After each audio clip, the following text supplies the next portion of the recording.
What if one of the oldest and most respected projects in the open source world, a project that has shaped the Linux desktop for nearly 3 decades, decided to build the operating system of the future from the ground up? Not just another flavor, not just a new theme, but a fundamental reimagining of what a desktop operating system should be. Well, that's no longer a what if. This is KDE Linux, and it should change everything. And with this, welcome to Linux Ort. My name is Jean, and today we are looking above a new Linux distribution which was announced some weeks ago. This project has an extremely ambitious claim. It aims to be the best implementation of everything KDE has to offer. In this video, we are going to take a deep dive. First, we'll understand the powerhouse behind this operating system, the KDE community itself. Then we'll put KDE Linux under the microscope for a full technical autopsy.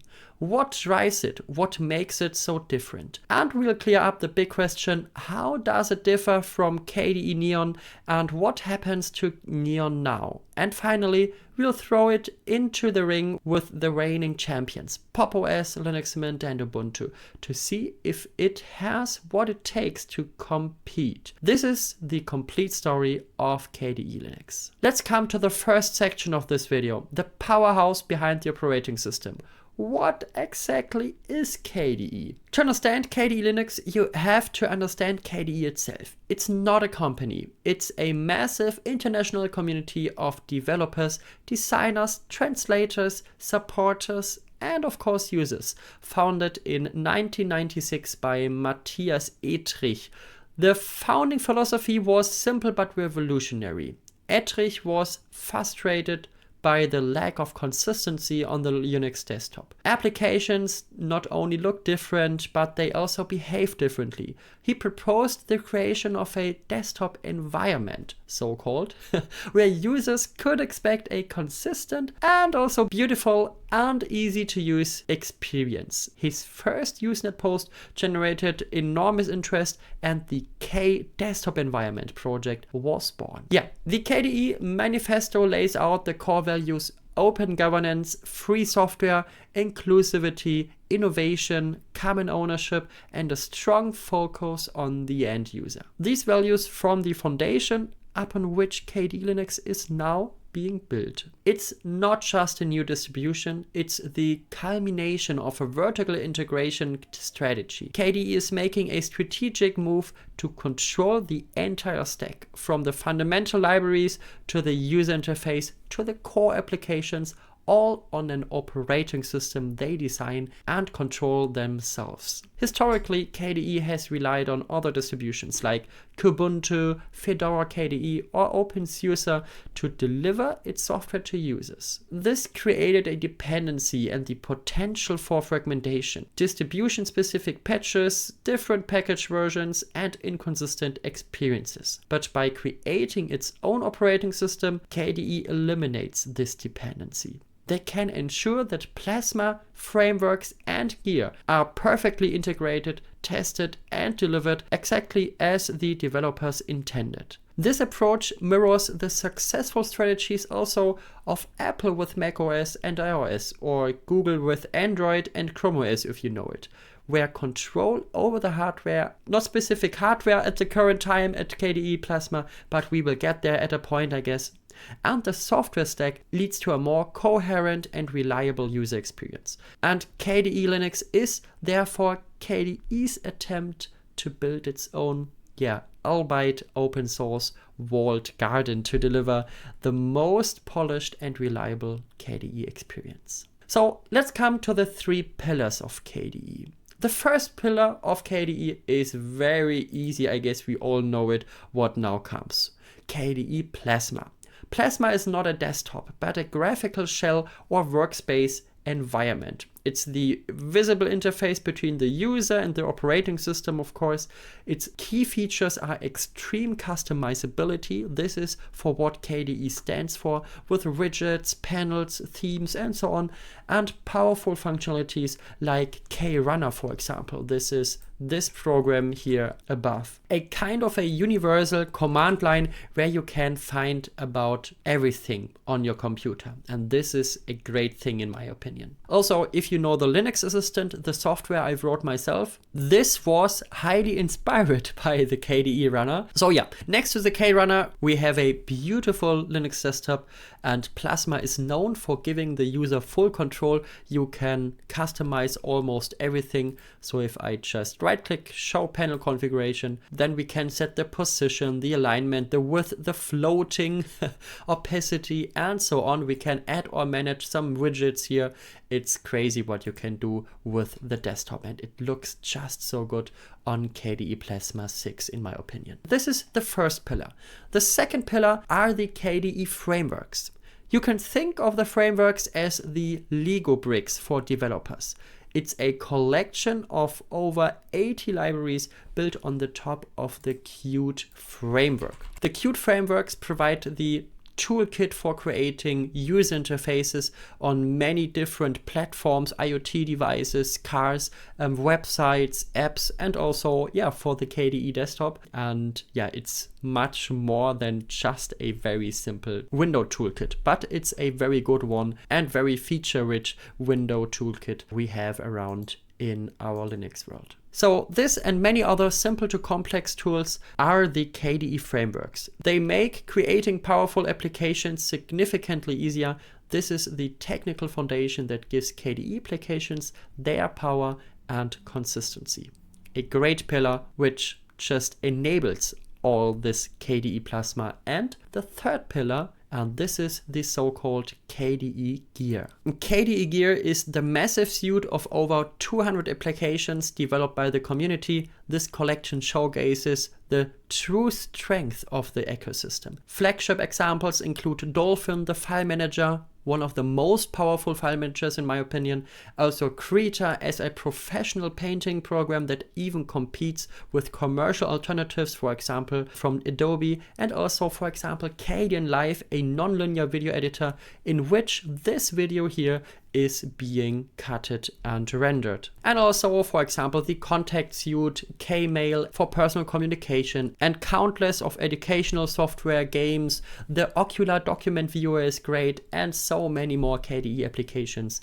And they are playing a big role not only on the KDE desktop itself, but for example also even on Windows machines. So Krita, KDE Live, and I guess Ocular also are having a Windows version. And I think KDE Live has now more Windows users than Linux users. This is crazy. So KDE applications are also a very big pillar of the KDE community. And this is a great thing, I would say. But now let's come back to KDE Linux. Let's come to the vision. What wants KDE Linux to be? KDE Linux is intended to be the reference implementation. You can think of it like Google's Pixel smartphones for Android, for example. It's not meant to displace other distributions, but to serve as the gold standard, to show everyone how it's meant to be and to raise the bar for all KDE-centric operating systems. Let's come to the core concept, the immutability explained. This is the most important technical point when it comes to KDE Linux, and it marks a radical break with the past also of the KDE philosophy, as we will see. Imagine a traditional Linux system like Debian, Ubuntu, and so on as a house made of bricks that you can move at any time. You can tear down a wall, add a window, but you could also accidentally remove a load-bearing wall and bring the whole house down. An immutable operating system is like a house made of prefabricated, reinforced concrete modules. The core structure is fixed, solid, and predictable. You can't change the foundation, but you can furnish the rooms as you please. Technically, this means the core operating system on the USR partition is read-only. System updates are so-called atomic. The entire operating system image is replaced at once. If an update fails, the system simply reboots into the previous working state or snapshot. This dramatically improves the reliability and security of KDE Linux. However, this design choice has a profound consequence. It deliberately restricts system level customization, which is a big adjustment for many KDE fans if they want to use it, of course, and directly editing systemd services or customizing the SDDM login screen is no longer intended. The technical choices in KDE Linux, immutability, Btrfs, Flatpak, and systemd sysx represent, in my opinion, a complete physical conflict with the KDE's historical identity, which stands for infinite customizability. This signals a strategic pivot where reliability and security are considered the new primary virtues. So if you want to create a Linux system based on KDE, you maybe should choose Arch Linux or Debian, which is highly customizable, but not an immutable operating system if you want to keep the spirit also for the operating system itself. So as we all know, KDE Plasma is famous for its nearly endless customizability. Users can change everything from window decorations and panel layouts to system sounds. That has always been its core identity, I would say. And KDE Linux explicitly restricts this deep customizability by adopting an immutable architecture. The official page warns, do not attempt hacks to customize, for example, your Plymouth splash screen or SDDM theme. This is not an accident. It's the direct consequence of the chosen architecture. The main advantage of immutability, unbreakable reliability, is achieved precisely by preventing users from modifying the core system. This creates a fundamental tension. How can the project that champions user choice create an operating system that deliberately limits it? I would say the answer is that KDE is making a calculated bet. They are betting that the modern user, accustomed to the locked down but reliable experience of mobile operating systems, macOS and Chrome OS, now value stability more than deep tinkering. They are trading the power to break your system for the guarantee that it will always boot. This is a significant philosophical shift from the classic Linux for tinkerers model to a Linux as reliable appliance model. Crazy, isn't it? And I'm very excited how this will involve the future, maybe also of KDE itself. And then let's come to the next banger. It's based on Arch, however, it is not built as Arch. This is a crucial distinction that will confuse many. KDE Linux uses packages from Arch Linux to build its images, but it's not an Arch-based distribution in the traditional sense, I would say. The reason is that Arch provides a clean, rolling and up-to-date package source, perfect for building a cutting-edge OS image. Crucially, however, it does not ship with the Pacman package manager. This completely servers the user-facing connection to Arch. Let's come to the modern foundation. At first, we have, of course, systemd, but it's more integrated than in other Linux distributions. It's deeply integrated to the system itself, managing not only all the services, but also key features of KDE Linux, of the immutable architecture, like systemd repart and also systemd sysx is on board. And also on the second, we have Btrfs. The Btrfs file system is used for its snapshot capabilities. These enable the easy system rollbacks that are a cornerstone of this immutable design. An ext4 file system wouldn't fit this immutable idea. And for applications, the primary method will be a containerized format like Flatpak. Yeah, we have Flatpak directly integrated in our system. So if I open up our Discover, we can search, for example, for LibreOffice.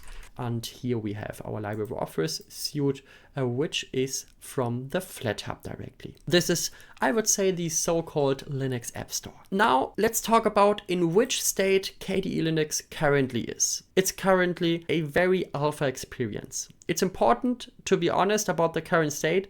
This is completely alpha software. The list of known issues from the wiki is long.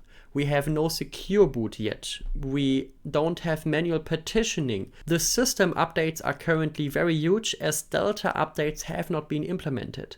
And also the support for NVIDIA GPUs is very difficult, especially for older cards. So there's manual work required for cards before GTX 1630. The target audience right now is clearly defined. This is only for KDE developers, QA testers, and maybe some adventurous people who are fans of this modern technology stack and at the current time do not own an old NVIDIA GPU. This is definitely not for your non-tech savvy uncle's computer. Let's also talk about the elephant in the room. And this is KDE Neon. Yeah, KDE already has a distribution out. Yeah, KDE Neon is often mistakenly called the KDE distro, but the FAQ of KDE makes clear that this is not the case. The precise definition is KDE Neon should be a software repository that sits on top of a stable Ubuntu LTS release. This is the idea behind KDE Neon. Its sole purpose is to deliver the latest cutting-edge KDE Plasma frameworks and KDE software to users as quickly as possible, exactly as released by the KDE developers. It uses a traditional and mutable architecture, so you use apt, for example, to update packages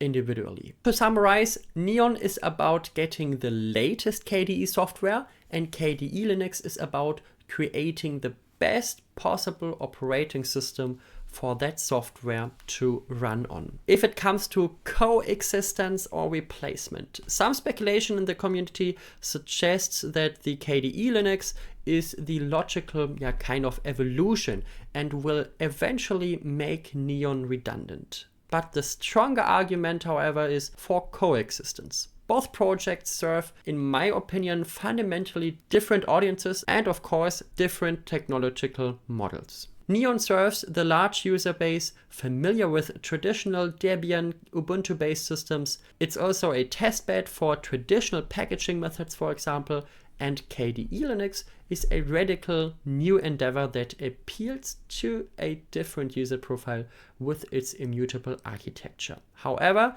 at the current point, this user profile, which prefers a immutable architecture, is, in my opinion, very small at the current time. So if you are right now using an immutable operating system on your Linux computer, then please write them into the comments. I'm very curious who of you, and how many of you, of course, are using an immutable operating system. So the most likely outcome is that they will coexist for the foreseeable future. Discontinuing Neon would alienate a large portion of the KDE user and testing base. So I don't think that will happen in the near and also in the middle far future. I don't know about the far future, but at the current time, I don't think so that KDE Neon will disappear. So now let's summarize its potential. With KDE Linux, we have a unified vision. It's not a distribution pieced together by a third party. It's the official vision of one of the largest and most experienced open source communities in the world. And this is a strong argument for KDE Linux, I would say. Also, we have this modern architecture. The immutability and the atomic updates want to promise a level of reliability and predictability that traditional distributions struggle to match, even if it makes it hard to modify the core system. So this could be also a disadvantage for some users. And of course, the ecosystem. Yeah, it will be the only place where the entire KDE stack, Plasma frameworks and gear works in perfect developer intended harmony. So this is the aim of KDE Linux. But also there are some hurdles and of course also the long road ahead. So at some point we will have the transition from alpha to stable. The leap from a developer preview to a rock solid daily driver is immense.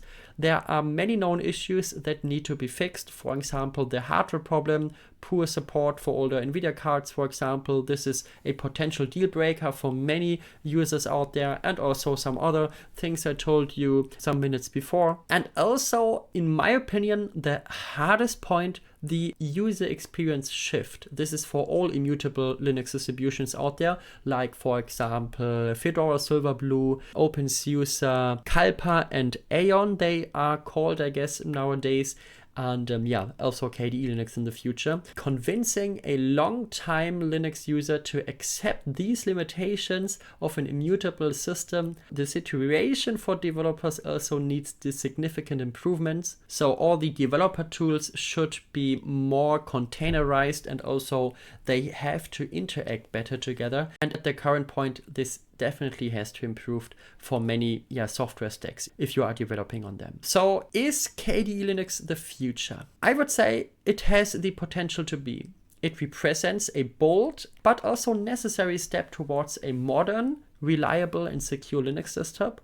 The vision is brilliant and the team behind is legendary. Hey, it's the KDE team. But however, the road from an alpha release to a mainstream contender is long and fraught with challenges, and also I would say this atomacy of this Linux distribution will be the deal breaker for many users, I would say, because many users and many traditional Linux users want to modify their operating system also underneath, and this will not be allowed by KDE Linux. This could be very problematic in the future, and I guess containerized formats are getting better and are more evolving also among developers, but I think there is still a good step that we can just all run kind of immutable desktops.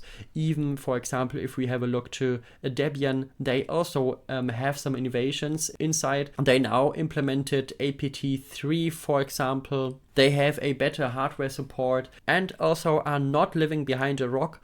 So it will be very hard, I think, for all immutable Linux distributions to get more regular Linux users. And this is only what the future will show if everything runs perfect with KDE Linux. So who is it for? Try it now if you are a KDE developer, of course, a bug tester or a tech enthusiast with compatible hardware who wants to be on the cutting edge and of course contribute to the future. It's kind of an adventure playground. Even if you have a look to this KDE desktop, it's just an KDE desktop, to be honest, with a Flatpak integration, and this was it. Of course, it's the latest KDE software and so on, but it doesn't do anything special yet, and it's not meant to do anything special. It should be just a very plain KDE Linux distribution. And I would say, let's see in the future how this will evolve. You can of course keep an eye on it if you are a KDE fan who loves Plasma but wants more stability than a traditional rolling release distribution, for example, can offer. But I would personally recommend wait for a beta release or a first stable release.